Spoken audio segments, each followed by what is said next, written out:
Uh-oh.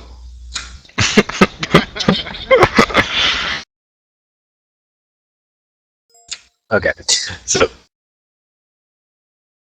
we have the cube, the massive cube that is the condensed matter of what we'd have to conclude is the entirety of the universe, with the exception of possibly the moon, the sun. Okay, well, let's imagine the way we explain the moon in the end is the end is a piece of a solid gravity body outside of the massive gravity well of Minecraftia. As Minecraftia is now the center of the universe.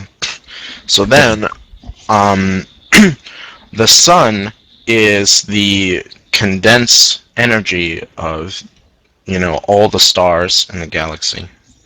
And, hold on. The stars that you see in the night sky aren't actually stars.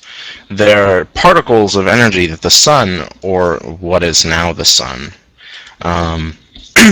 leaves behind as it orbits the gravity well of Minecraftia, and you can only see them when the sun's massive amount of energy, light that it gives off, isn't going around. So when it's on the other side and the moon is out.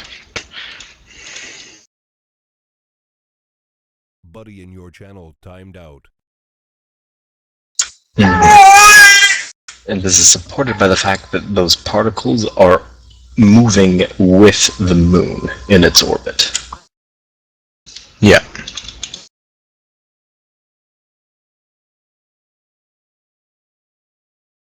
The biggest question is, what is keeping the sun and the moon at bay?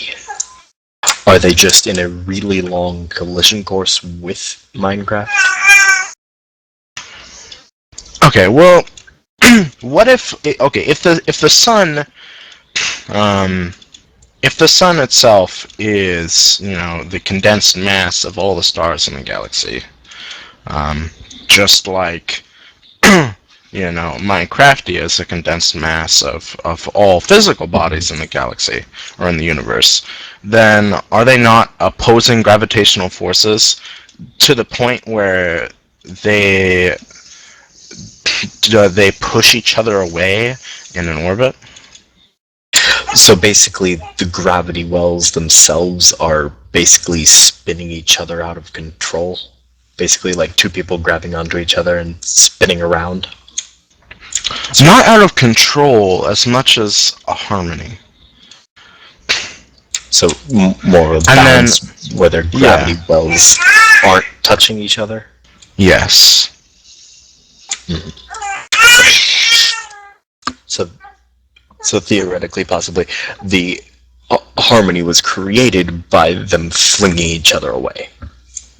Mm-hmm. Okay, and then the moon exists because... Why does the moon exist then? How does the moon exist? It's some piece of physical mass that I guess, It can either be explained with the fact that, for some reason or another, magic was used massively to retain its location, or it just is polarized in a way that it is repelled from the surface of Minecraft, but at the same time is still caught in that gravity. So while it's being pulled away, it's like holding down, same sides of a magnet together. It's repelling, but your hand's still forcing the magnets together and keeping it there. Okay, I like that explanation. Okay, and then so the Nether is a pocket of a completely other dimension that we are able to access through a portal, and the end is a portal not to another dimension, but is a portal to a physical mass outside of the massive gravitational pull of the sun and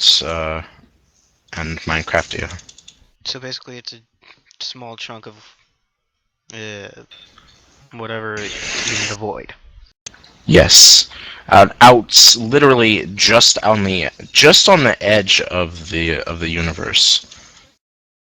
And the void is easily explained as nothingness. Yeah. As the vacuum of space.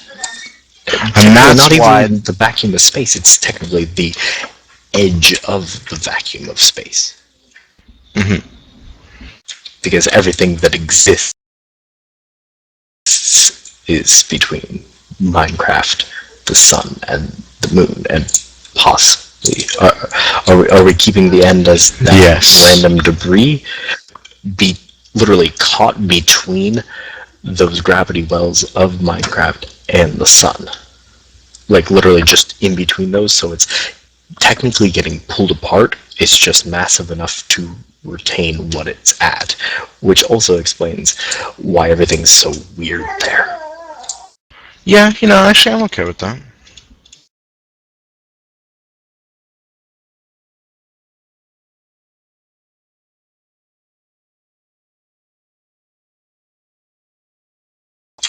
Is there anything else left to explain? I mean, we don't really have to worry about creatures, because, creatures are creatures.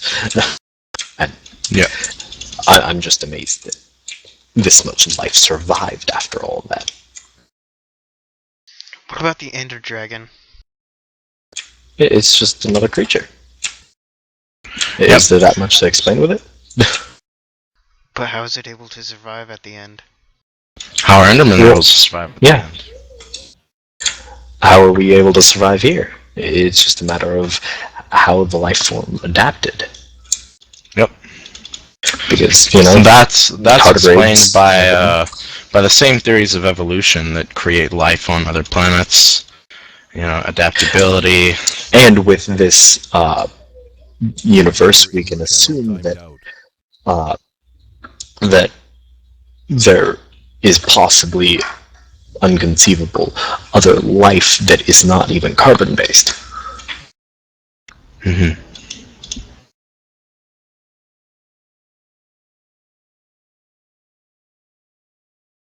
Because we're talking about the entire universe having collapsed on itself. That could be, other elements, everything. And I mean, this explains why we discover new things and new creatures about Minecraft. It rationalizes the existence of updates and things being changed about the world.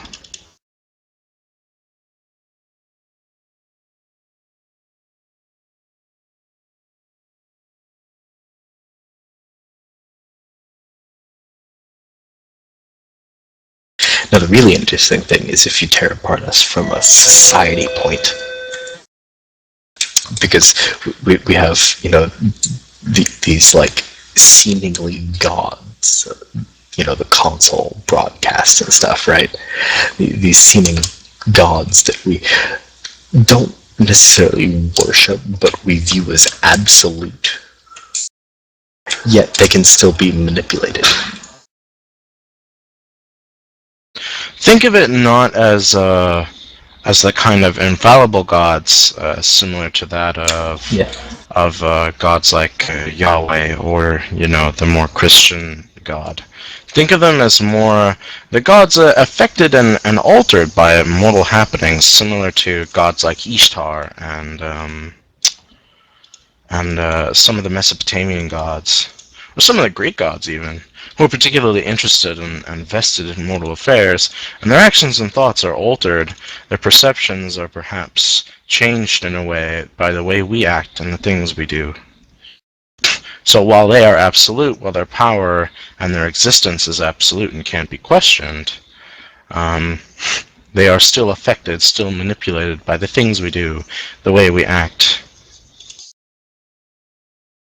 Mm-hmm.